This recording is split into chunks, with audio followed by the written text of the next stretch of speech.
get this big one. What up, y'all? Welcome back to another interview. Like I told you guys, in how to have the biggest improvement summer of your life with hoops, you need a guy that's consistent with you in the gym, that you're gonna work out with every day, that's gonna push you.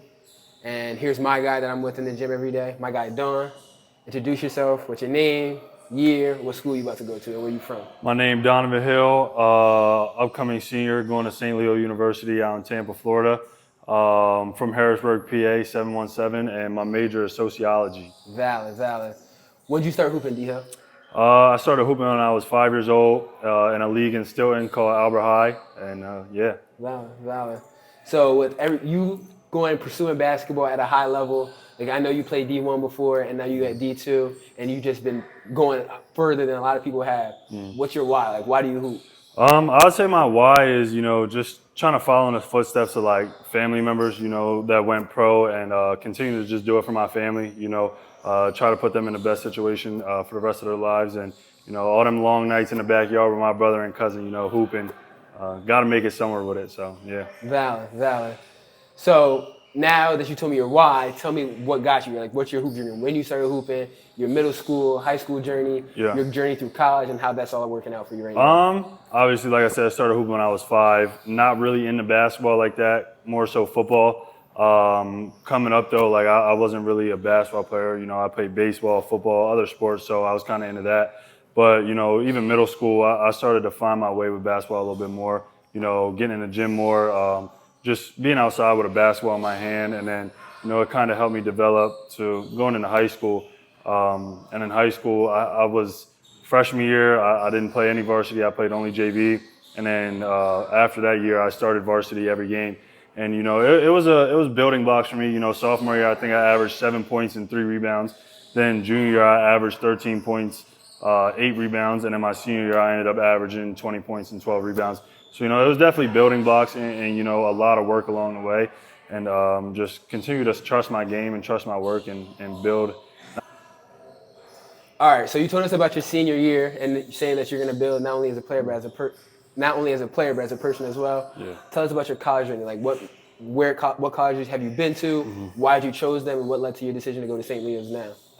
Coming straight out of high school, I went to Niagara University. Going in as a true freshman, it was a lot of ups and downs, trying to figure out like the speed of the game, the knowledge of the game. It's so much different than high school. So it kind of put me in a loop and taught me a lot about myself, but also a lot about understanding the game of basketball and figuring out more ways to improve my game.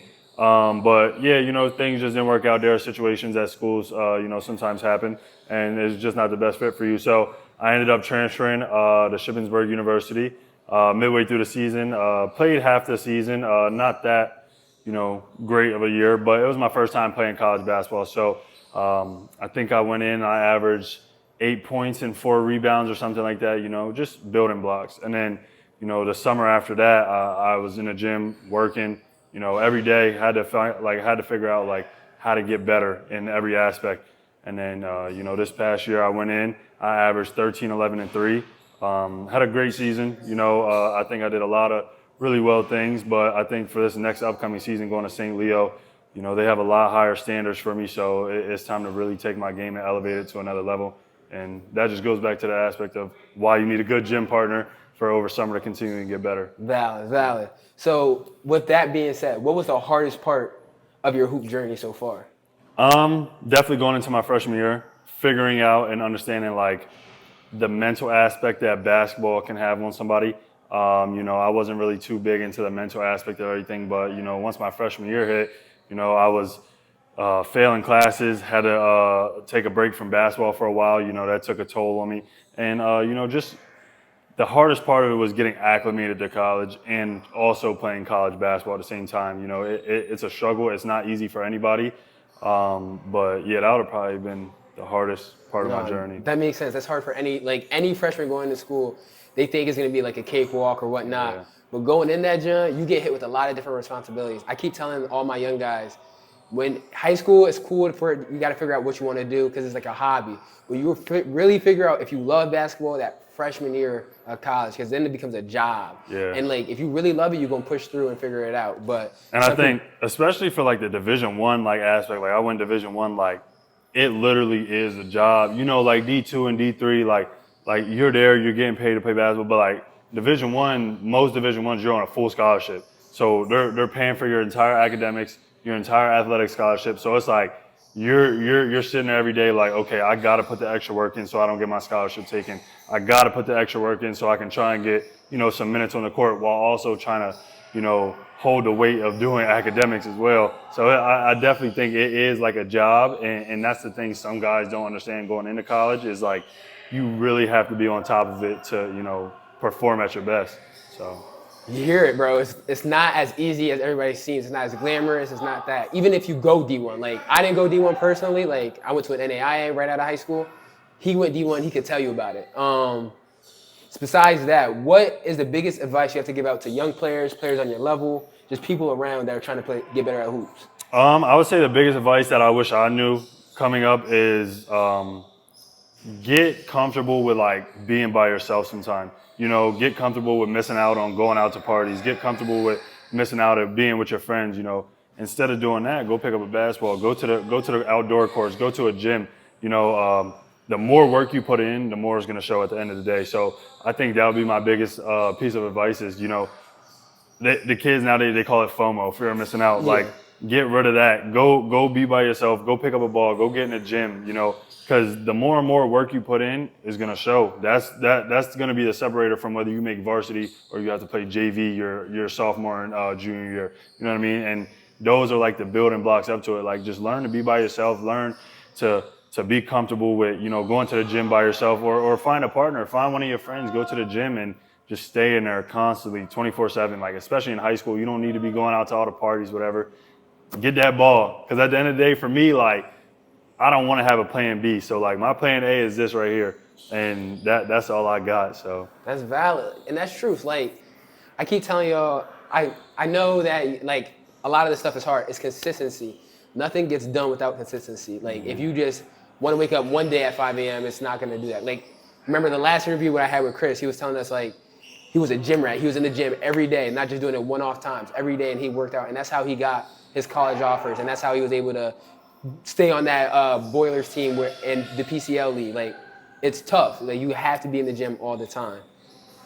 So my last question for you is, are there any questions that you wish I asked you so that you could tell?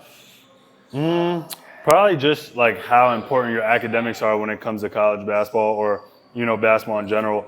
I think that's one thing, like, a lot of guys, like, have a misconception of, like, you go to college, like, oh, like, I'll have tutors to do my work, especially if I go D1, D2, whatever. Like, you don't. At the end of the day, that's not how it is. You know, I was at the Division I level, the Division II level. Like, you got to do your own work. You got to lock in. You got to make sure you have the grades. And I know a lot of schools nowadays, you have to maintain a 2.5 or 2.8 to be even eligible to play. And, you know, guys are like, oh, a 2.5, 2.8. College is hard. You know, you get to college, you don't understand. Like, you don't have nobody watching over you. You know, you can wake up for your 9 o'clock class, you can wake up at 10 and skip it because nobody's telling you can't. You know what I mean? And I think that would probably be the biggest thing is, like, asking, like, how important academics really is to, like, collegiate athletes or even high school athletes, you know? And, yeah. No, that's facts. Like, me when I went to my NAIA out of high school, my freshman year, like, they give you a grace period your freshman year where you can be like a 2.0 and still play. A lot of guys my sophomore year weren't able to play just because they had, a 2.0, 1.5, and they weren't able to play, and they were shocked. And, like, they were decent hoopers. Like, it's not good enough to only be good at basketball. You have to put some work in the classroom too. And not only that, though, like, think about it as in, like, you're setting yourself up for future success. Like, look at what's his name, Jaylen Brown. Yeah. On the Celtics. Yeah. Nigga's a doctor. Yeah. Crazy. And you got to understand the basketball is going to stop bouncing at some point. Like, you can't play until you're 60 years old. You know what I mean? Like, LeBron's the oldest guy in the league. Like, he's the oldest one doing it, and obviously he's great at it, but that's 1 in a million. You know what I mean? And he's only 40, and that's not even that old for him. And you got to understand, like, me, I don't have a plan B, but the plan A can set me up for the rest of my life to where I don't have to work or to where I don't have to, you know, wake up and work for somebody else, you know. But you also have to understand, like, get the degree, understand that there's life after basketball as well, you know what I mean? Sure. It's not just basketball for your entire life. So that'll be the, you know, biggest thing is focus on that degree. No, that's facts. Last couple questions. Who do you have winning the Eastern Conference Finals and the Western Conference Finals? And who do you have winning the finals? Oh, man. I got OKC winning, Okay. and I got,